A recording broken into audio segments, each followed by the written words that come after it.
Donc, pour reformuler, maladie très importante qui touche un Français sur trois, maladie dont le diagnostic est quasiment obligatoire.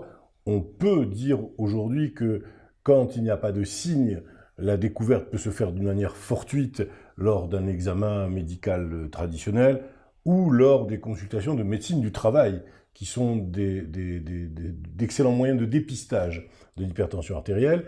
Et une fois qu'on a donc cette suspicion, faire ces différentes étapes du diagnostic de l'hypertension artérielle, plus le bilan biologique, le bilan cardiovasculaire avec l'électrocardiogramme et l'échographie, et ensuite Le traitement. un traitement. Alors le traitement s'est diversifié ces dernières années. C'est-à-dire que nous avions, il y a 30 ans, que 2 ou 3 médicaments pour traiter l'hypertension artérielle. Ces médicaments étaient très mal tolérés au long cours. Je prends l'exemple de la clonidine qui donnait une sécheresse de bouche. Je prends l'exemple de l'aldomètre, les médicaments de ce type-là qui entraînaient des rebonds à l'arrêt. Mais depuis une dizaine d'années, les médicaments se sont diversifiés avec la classe des bêta-bloqueurs, et notamment des bêta-bloqueurs très cardiosélectifs qui permettent un confort de vie excellent. Enfin, les inhibiteurs d'enzymes de conversion, qui sont d'excellents médicaments et très bien tolérés. Les calcium bloqueurs, qui sont également des médicaments qui sont bien tolérés. Et donc, on a maintenant une panoplie de médicaments qui permettent de traiter 90% des hypertensions artérielles. Cependant, Utilise-t-on toujours les diurétiques? on utilise toujours les diurétiques. Ça reste un traitement important ou en monothérapie ou surtout en bithérapie. C'est-à-dire qu'on donne un inhibiteur d'enzyme de conversion et un diurétique, un bêta-bloqueur et un diurétique, un calcium-bloqueur et un diurétique. Cependant, certains malades, malgré ces associations, sont résistants au traitement.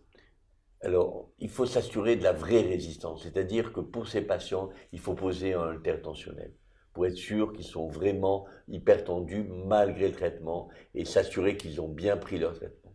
Alors, pour ces patients qui sont dits résistants, une technique nouvelle est apparue qui s'appelle la dénervation rénale, c'est-à-dire aller avec un cathéter dénerver l'artère rénale.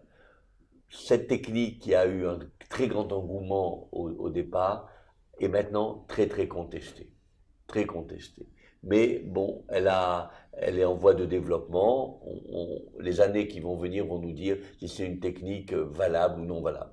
Par contre, on a un vieux médicament qui donne des résultats remarquables dans l'hypertension résistance qui s'appelle la spironolactone et qui, en association aux autres médicaments, permet de contrôler plus de 50% des hypertensions dites résistantes.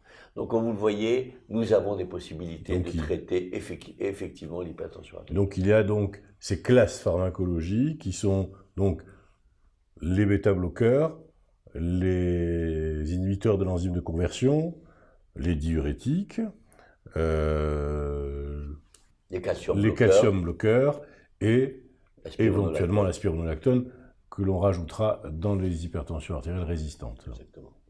Donc, si vous voulez, maintenant on arrive à traiter 98% des patients hypertendus, à les équilibrer et surtout à ralentir la répercussion de cette hypertension sur la fonction ventriculaire gauche, sur les maladies valvulaires, sur la dilatation de la aorte.